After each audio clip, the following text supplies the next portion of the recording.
السلام علیکم ورحمۃ اللہ وبرکاتہ۔ اعوذ باللہ من الشیطان الرجیم، بسم اللہ الرحمن الرحیم۔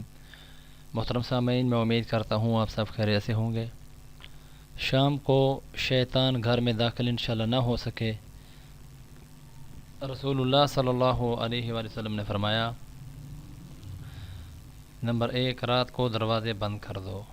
نمبر 2، برتن ڈھانپ دو یا الٹا دو، یعنی الٹے کر کے رکھ دو۔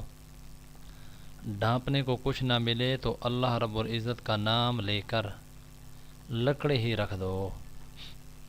نمبر 3، مشکیزوں کے منہ باندھ دو۔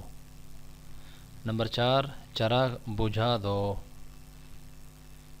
کیونکہ شیطان نہ دیوار پھلانگ سکتے ہیں، نہ بند دروازے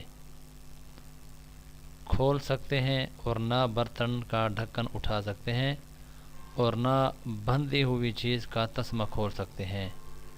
مسند احمد حدیث نمبر 15256، راوی سیدنا جابر رضی اللہ تعالی عنہ ہیں۔ محترم سامعین، کتنی پیاری سنت ہے نبی علیہ الصلوۃ والسلام کی کہ چھوٹے سے عمل سے ہم شیطان کے شر سے محفوظ رہ سکتے ہیں۔ تمام لوگ اس حدیث پر عمل خود بھی کریں، دوسروں تک اس بات کو پہنچائیں۔